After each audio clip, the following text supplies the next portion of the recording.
Thanks for tuning in to the Animal Control Report podcast, where we help debunk the dog catcher stereotype. A lot of times people think it's the dog catcher when they hear about animal control officers, but here on the Animal Control Report, we change that by taking you inside the day-to-day operations of animal control officers. Not only will you hear stories of animal control officers, but you'll hear from industry experts as well. We are also part of the Keep It Humane podcast network. We have some amazing partners there, so check them out at keepithumane.com/podcast network. You can listen to all the animal control and animal welfare related podcasts there. And let's continue to help people help animals. Welcome to the Animal Control Report with the right link and your hosts, Ashlee Bishop and Daniel Ettinger. So what were you saying before we got started? I didn't do what now? Your exact quote said, "Oh, maybe I'll skip that." And then you never responded after that until you asked, "Are y'all coming?" No, I said, I'm actually in tomorrow. I'll send the link late tonight or first thing tomorrow. Yep. And then I said, "What did I say?" And After said, that. Okay, topic is unions. And then your next message was? I'm going to skip that. Uh-huh. Not that you're going to skip the message, but that you exactly said, and I quote, "Oh, maybe I'll skip that." Well, so I sent Hildy a link, and we were going to record without you. What? Right, Hildy's here? Y'all have fun. Can I Yes. leave and you still record? What? Hildy's here? Hildy is here. So for those that don't know, we argue like this all the time. But we wanted to argue on the recording just so you could feel and see behind the scenes of the Animal Control Report. So good morning. Good morning. Good How are morning. things? Good, sir. How are things in Wisconsin? Warming up, thankfully. That's good. I'm over this cold weather and ready for summer, but I'm extra ready to talk to our, I don't know, what do we call him? He's not the just a founder guest. and the creator Yes. of the original Animal Control Report, which for those that may not know was called the Humane Roundup, which started in 2019 by this fine gentleman, Michael Hildebrandt. Michael Hildebrandt, known as Hildy, was the original host, producer, founder, CEO, sponsorship finder person, editor, Everything. social media wizard, guest filler, all the stuff that you can think about. He was the guy. All the craziness. How you doing, sir? Good, man. Just chasing my kids around everywhere. Isn't that fun? And working. Yeah. So for those that don't know, I mean, most people should know, but for those that don't know, like, what do you recall, like, what went into starting this podcast that we have now changed to the Animal Control Report, but that you started as the Humane Roundup? You know, I remember dreaming up the idea, and then I was like, how do I do this? I did a lot of research, and then I started contacting people, and that's how we ended up with, what, like 5 or 6 of us at one point? Yeah, there was a lot. Yeah. There was a lot. So yeah, I don't know. I just dreamt up the idea and started figuring it out. And then if you build it, they will come. Yeah. And you guys have done a great job continuing on and doing great stuff, doing some trainings, doing conferences, sponsoring some people. Like, you guys have done some great work. Appreciate that, man. Yeah. And it's it's in your likeness. You built it, and we're still here. But you're not still here, man. You're not even doing animal welfare anymore. You're just outside fixing like heating and AC. What's going on in life, man? Yeah, I'm just a normal little citizen now. You're the that guy knows about animal control.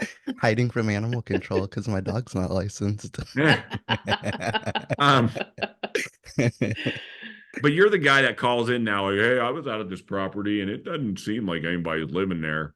Um, their house is there's a mess and there's this dog inside. It looks like it's been pooping in there for like 6 days. That's you now. Yeah, I'm the confidential informant that calls in with all the information that anybody might ever. We actually had an incident at my work. I work in the office at a HVAC company, so I'm not out there sweating it in the attics. I might die if I Nice. do that, but there's this transient guy who walks by our building every single morning, shopping cart, Home Depot shopping cart full of all of his personal effects. Yeah. Yeah. And he used to have a dog. He no longer has a dog because Huh? he decided to lose his temper and Uh-oh. hit his dog right outside of our Oh. building. And guess who we called? And guess who showed up and took his dog away? Did you know the officer by any chance? I did not, no. But we I definitely had the like, oh, I used to be an animal control officer conversation. Right. Yeah. We So, had, I was at a restaurant just the other day. I'm on light duty right now, but and somebody called in or walked into the restaurant and they're like, "Oh, there's a dog in a car and it's like barking and it's scratching at the window." And I'm going, first of all, it's like 40 degrees here. But of course the restaurant was all up in arms and worried about it. I'm like, "Listen," I said, "I'm the humane officer. I'll go look. Like, you don't have to call anybody." And I went back in and I'm like, "Yeah, the dog is fine. It's not that cold out. It's not that hot out. The dog just wants attention. You're good." Well, you know who else wants attention? Mooney? No, Tomahawk Live Oh, Trap. Tomahawk Live Trap. yes. Check them out, livetrap.com. They have so much good stuff. I was just messing around on the website again, and I can't believe my favorite thing are the zipper nets, the Freeman nets. I Mm, love those things. yeah, Those things are so cool, man. So just go over to I want one. livetrap.com, use discount code Keep It Humane, get 10% off your order. Do you roll it up once you get a cat in there so they Yeah, can't like freak out in there? you roll it up and then you tighten it. Yeah, Well, first you tighten it you tighten it and then you first. roll it up. But one tip to the new ACOs or veteran ACOs out there.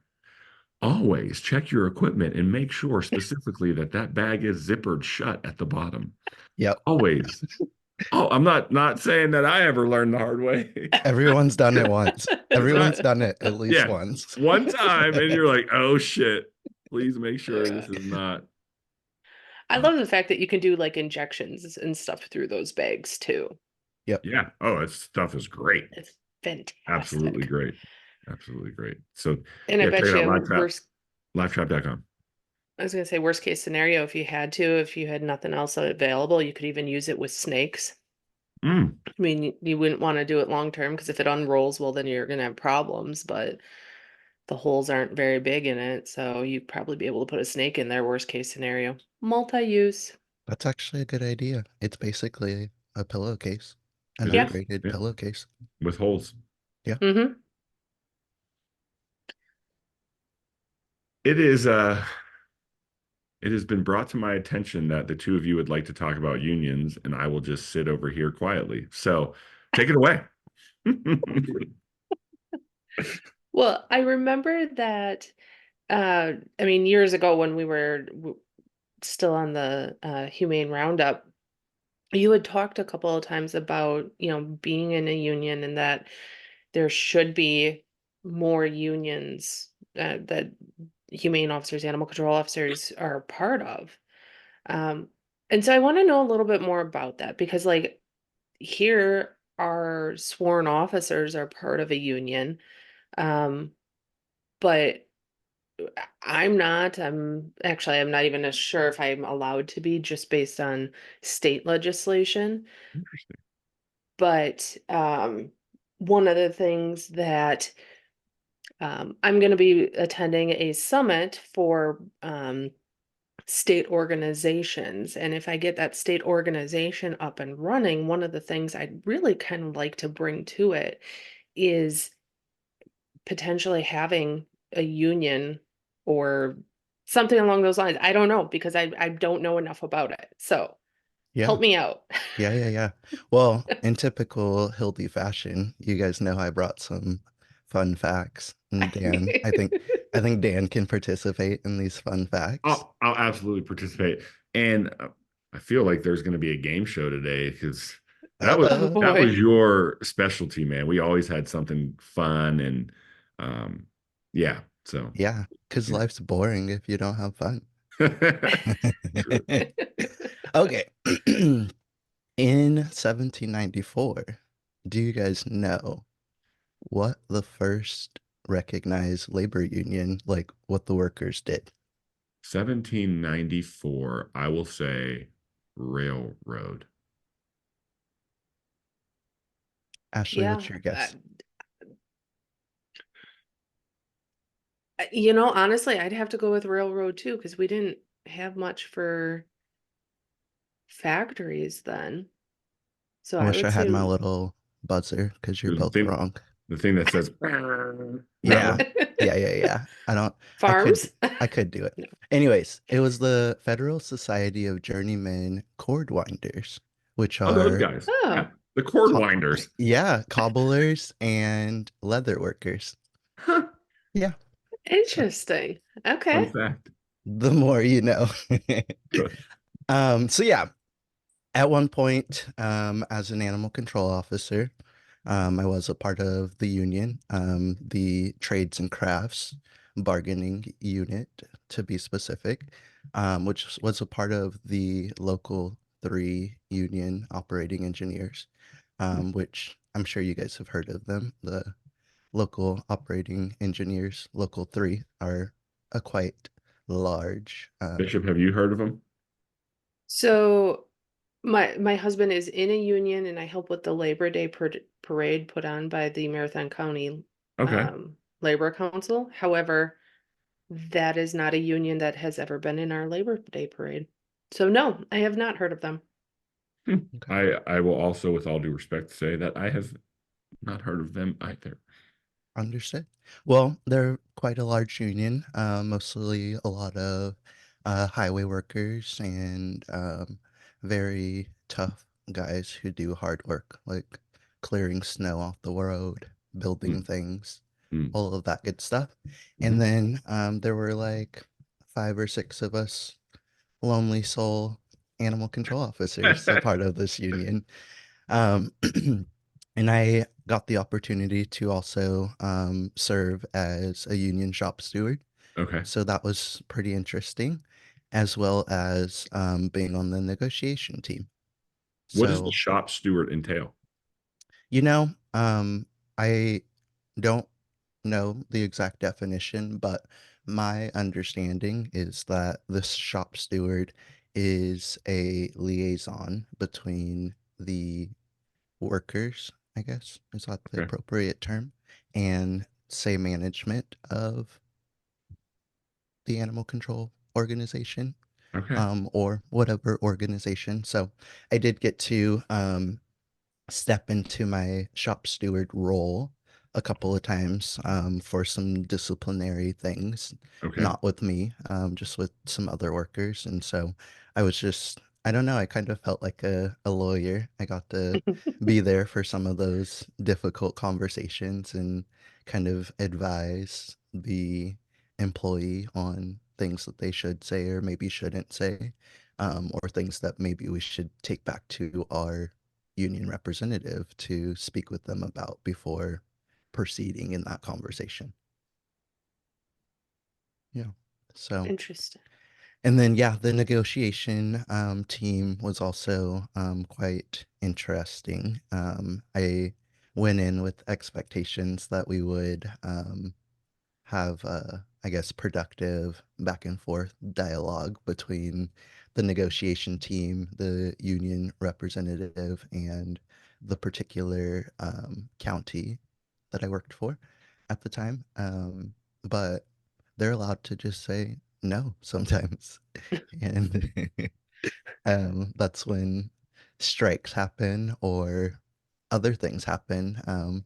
Maybe reapproach from a different angle, have some conversations with some decision makers and then reconvene at the negotiation table. But that was definitely a fun experience that I had.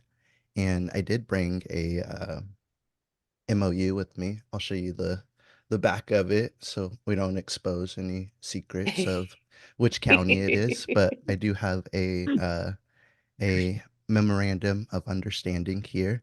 My signature is in here as one of the people in the negotiation team. And if anybody knows me, you know that I'm a paper hoarder. So I'll probably have this MOU for the rest of my life just because my signature is in here. But it did expire in 2018. So if we get into this and start talking about some of the things in here, just know it expired in 2018 and you could probably ask for much better things by now. So essentially, the union you that were a part of was a part of a much bigger union, because being 5 or 6, you're not going to be able to have your own union per se. Right, which worked out in our advantage. Like I said, a lot of the county maintenance workers, I think, are the proper term. The people who repair the potholes and um, drive the snow plows during the winter time. All of those hardworking men and women. Um, we were in the union with them, so we were, I want to say, around 200 strong, and obviously a lot more of them than us animal control officers. So sometimes we had to sweet talk some of the guys on that side of the table to throw something in there for us animal control officers, but we were pretty successful. I obviously was not around at the inception of um, the animal control officers joining this union. I wish I was, so I had that knowledge and information. But I can at least talk about the experiences as a shop steward, the negotiation team, and some of the things that we were able to negotiate in the MOU. Some things like boot allowance, uniform allowances, um, our increases. We had increases put into our MOU. So You're talking about pay increases, right? yeah. And so I guess that's kind of a double-edged sword if you are working harder than your coworker and it's in the MOU. Everybody gets it, unfortunately. Yeah. But it is what it is. But yeah, so a lot of those things, holidays, our contributions into our retirement system, all of those good things were outlined in that MOU. Insurance. Insurance was in that MOU. Yeah. And then Yep. if anybody had any kind of, I don't want to say retaliation, but any reprimands or anything like that, they could then get somebody from the union to help back them up, and they weren't just fighting it on their own. Yes. So yeah, there was an appeal process outlined in the MOU for disciplinary actions, as well as instructions on how we meet at the table to negotiate things, how we handle strikes.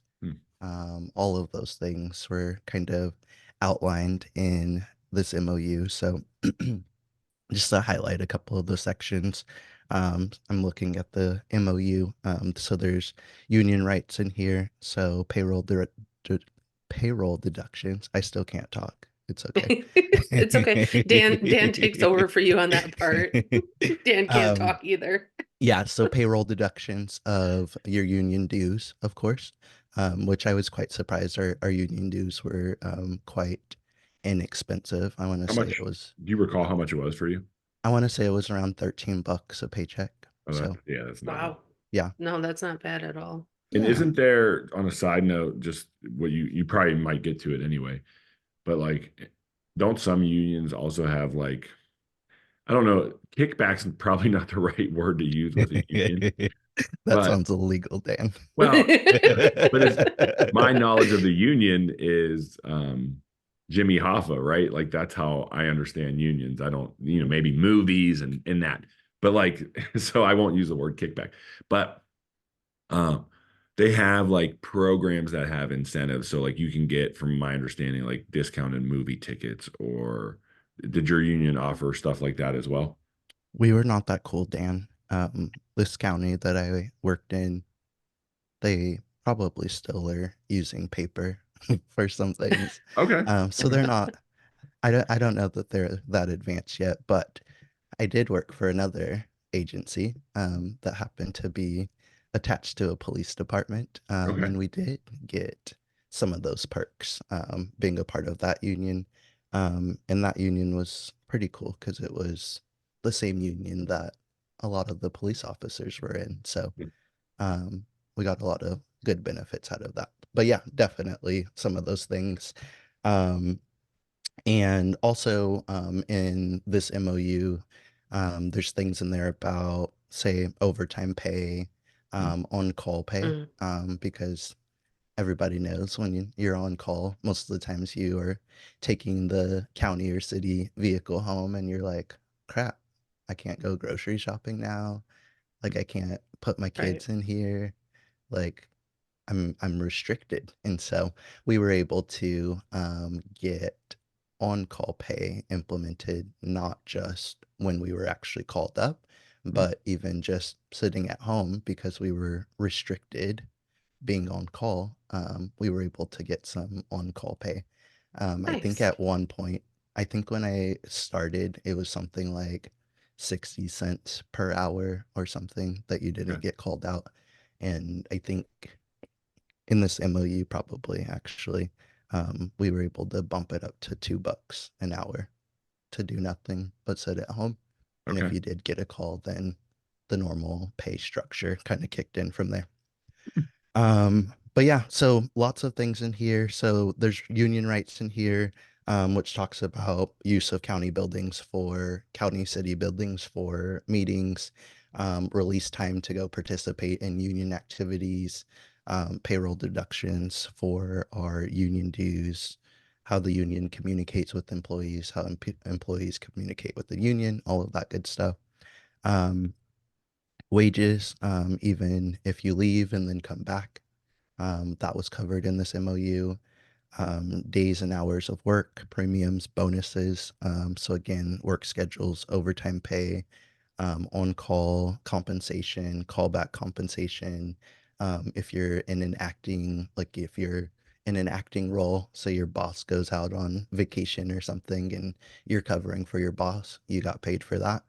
Um, the county that I worked in was kind of split into two sections. One section was on one side of the mountain, the other section was obviously on the other side. So if you had to travel to that other side of the mountain, you got extra pay. So Mm, the MOU had a lot of really, really good stuff in here.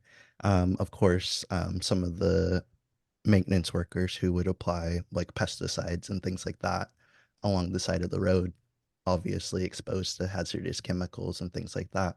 There was a compensation for that. I already mentioned earlier allowances for uniforms, boots, mileage reimbursements.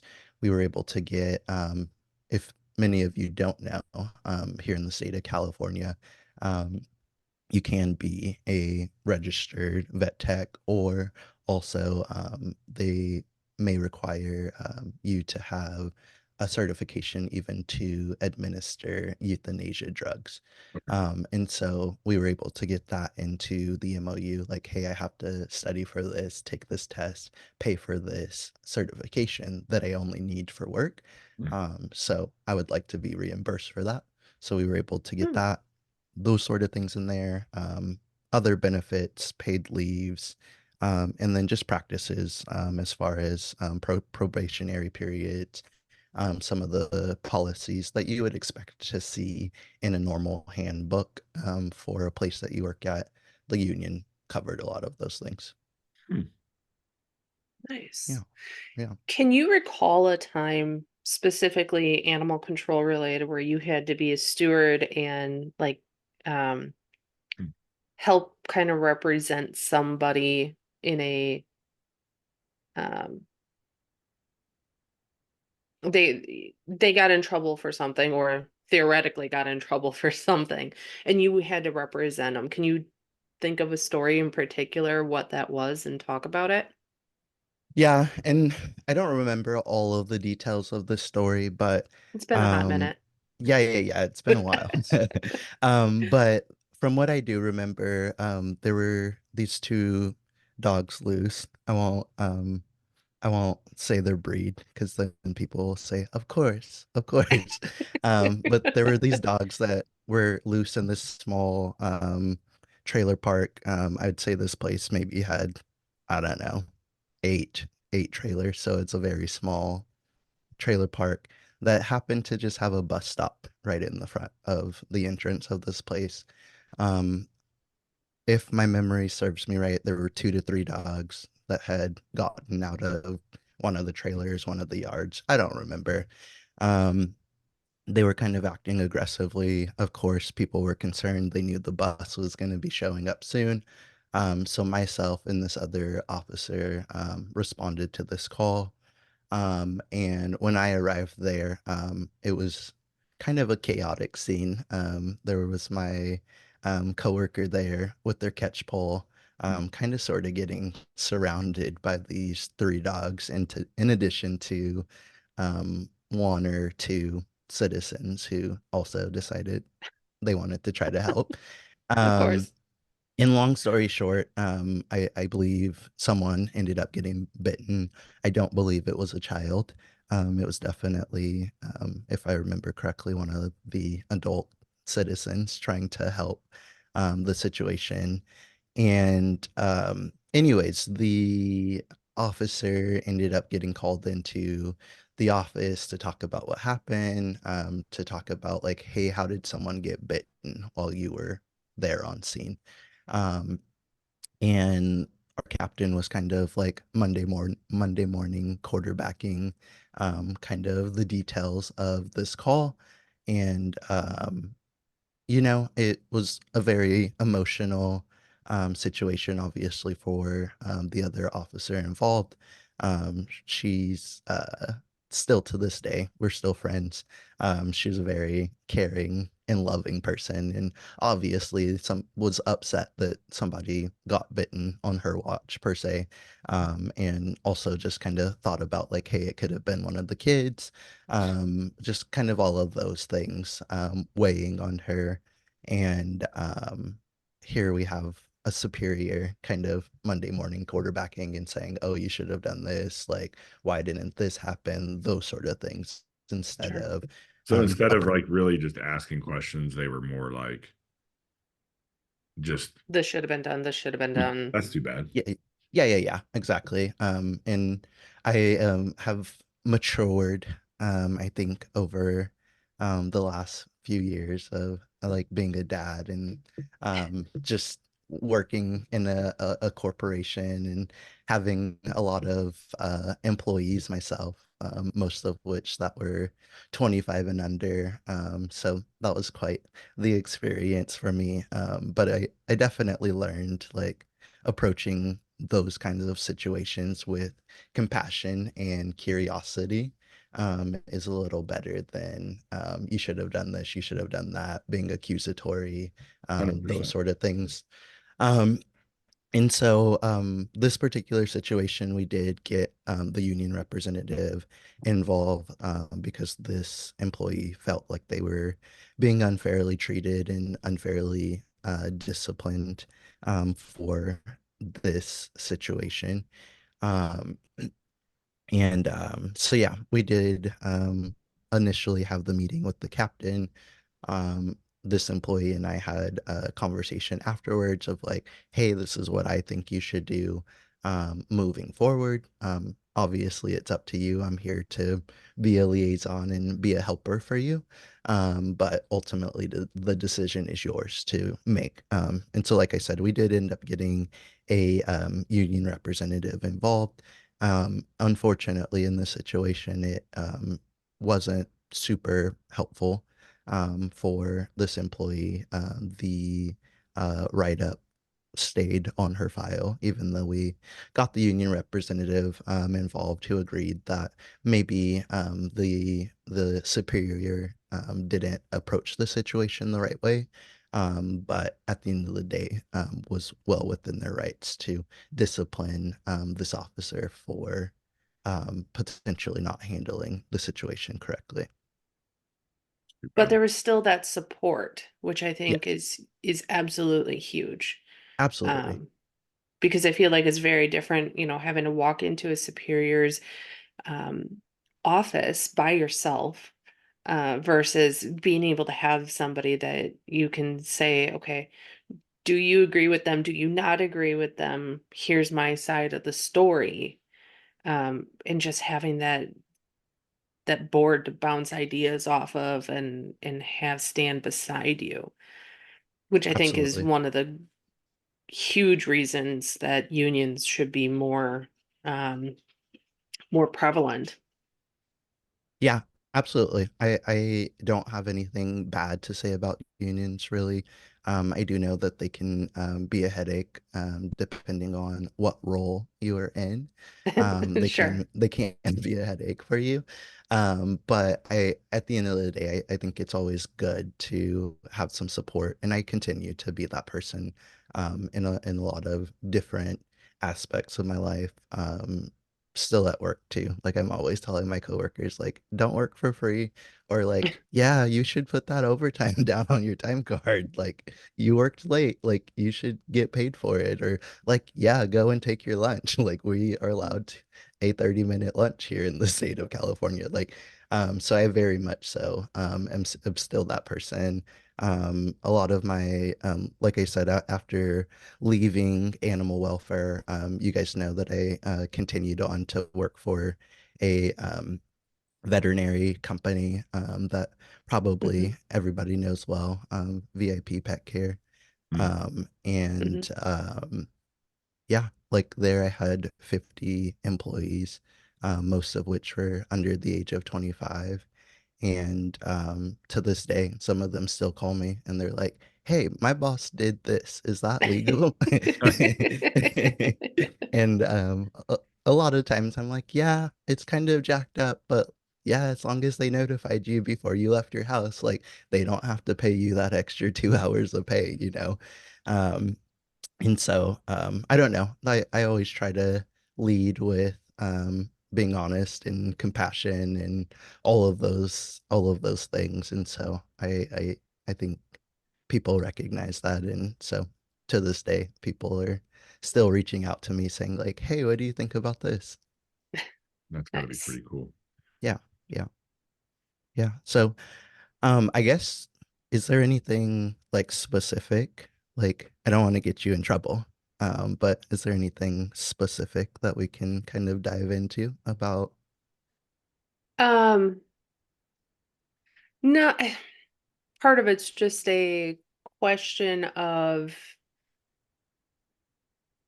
being the one and only and not being able to have any kind of standing on, if somebody wants to decide like, oh, hey, we're gonna get rid of the program, we're gonna get rid of whatever. Um, there's very little with being able to make a stand to say, well, no, you need this, and Yeah, here's why you need this.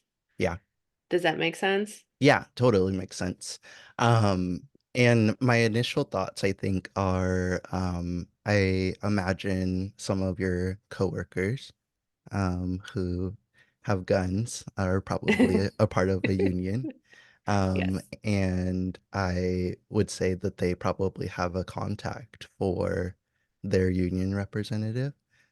So I think my initial thoughts are to go to one of them that you trust, get that person's sure, contact, and I think it would maybe be easy for one person to say, "Yeah, we want to be a part of the union too." sure. And I think the union representative would love to add more members to the union, because that's more voices behind some of the things that they are asking for. Um, and I think I've talked about this before, but like numbers don't lie, right? Like, so I would say start collecting the data about like, hey, like over the last however far you want to go back, like this is how many calls I've responded to.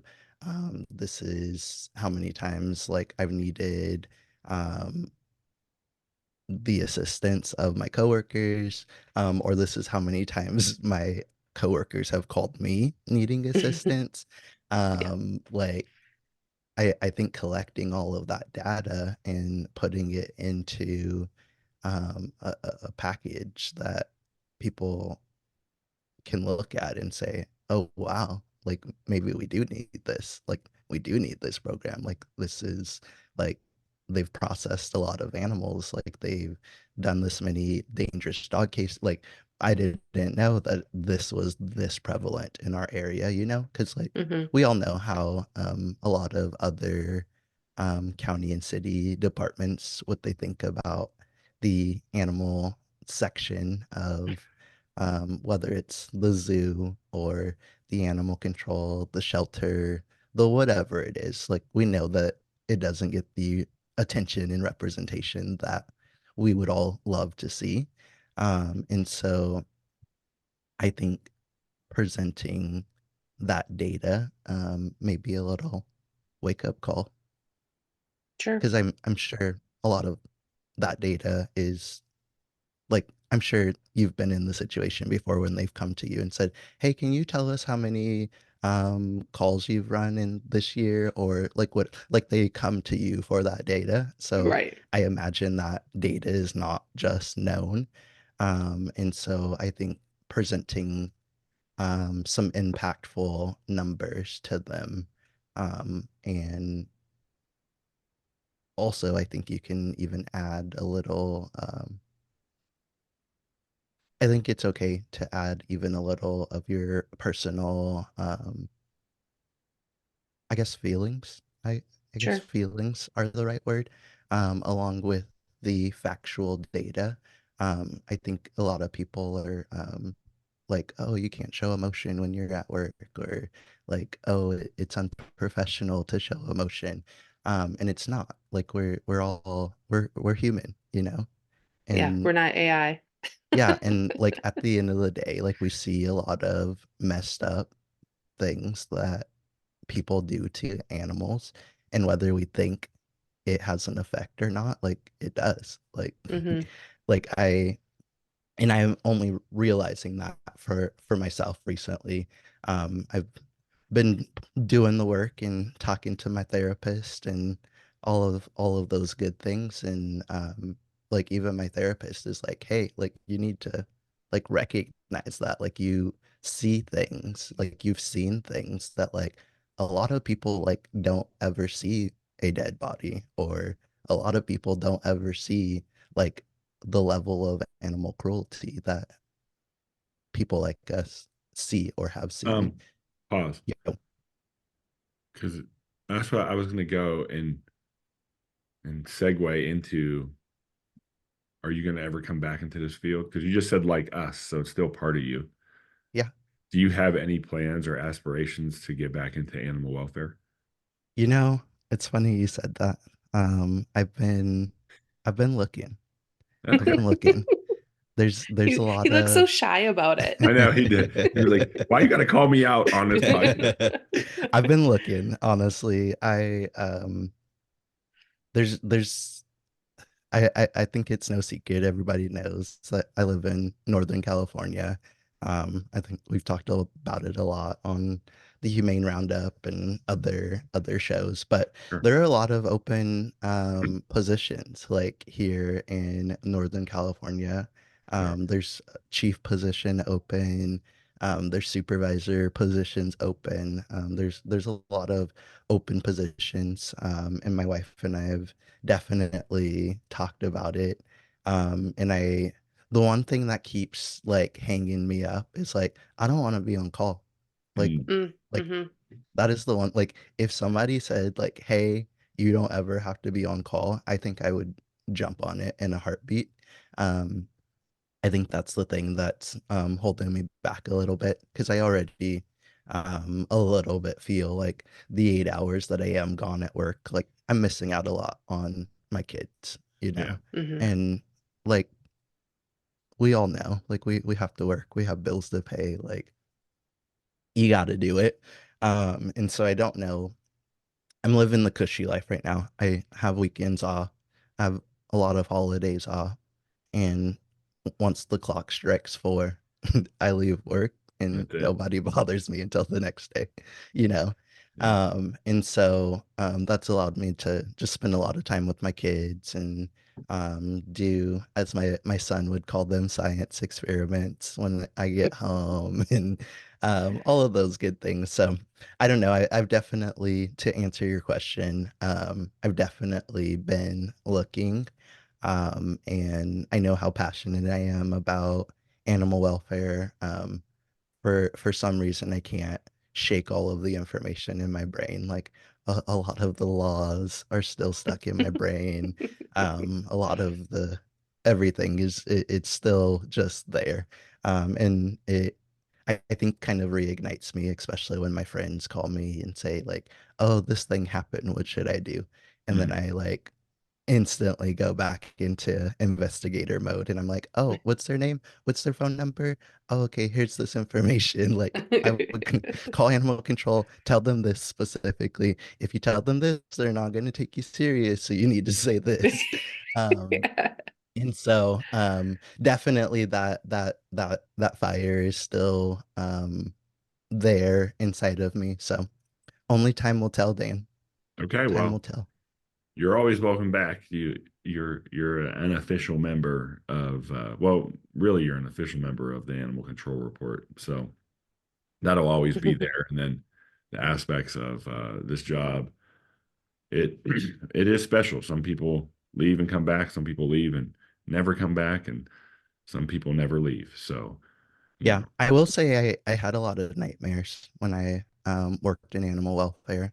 interesting. I don't know if anybody else experiences that, but I did have a lot of nightmares and I a think a lot lot of of our stress. listeners would say their nightmares are actually when they go into work, Right. not Yeah. necessarily at when they fall asleep. But each is it's all good.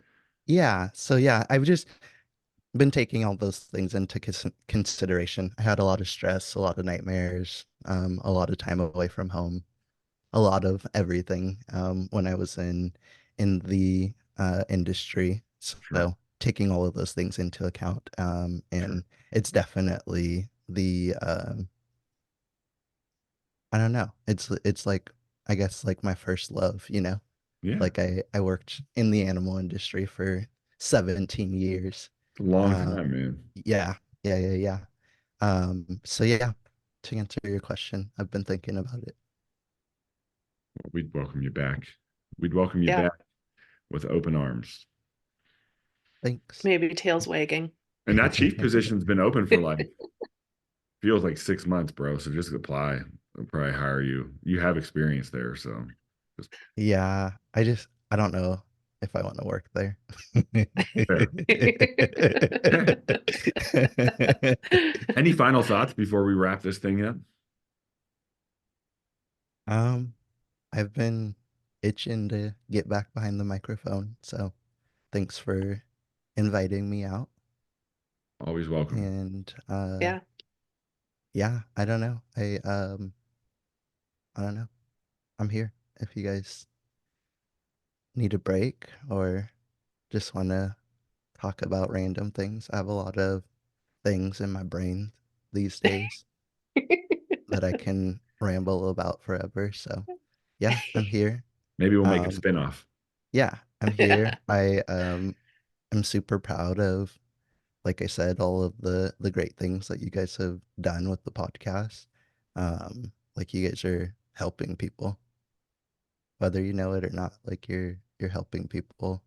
Um, Dan traveling around everywhere, teaching teaching people all over the place. So I think you guys have exceeded even my own expectations for what I had for the show when it first started. So keep going.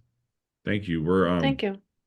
We're it's nice to hear that from the person who this was your dream, and for you to give us that autonomy by, just life life happening and you stepping away. And when we talked about, keeping it going and having that blessing, that meant a lot. And to hear that from you means a lot. So thank you. And as you're always a honorary host. You can fill in whenever, you can come on whenever you get back in the game. We can get you on with a weekly update if you want, whatever it is. We're here to support you too. So Yeah, Awesome. for sure. Awesome.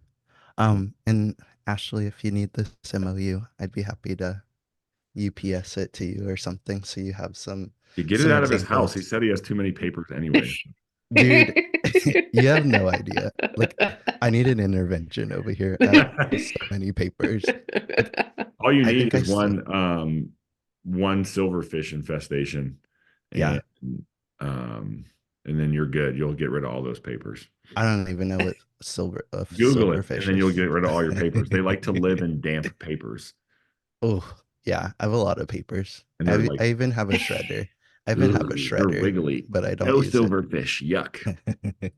I Yeah, think, and I may be completely wrong, but I think they're like what potato bugs are if they were flattened and wiggly.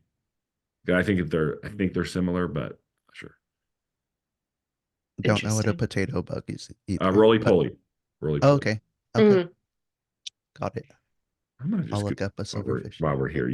Let me look this up. Are potato bugs?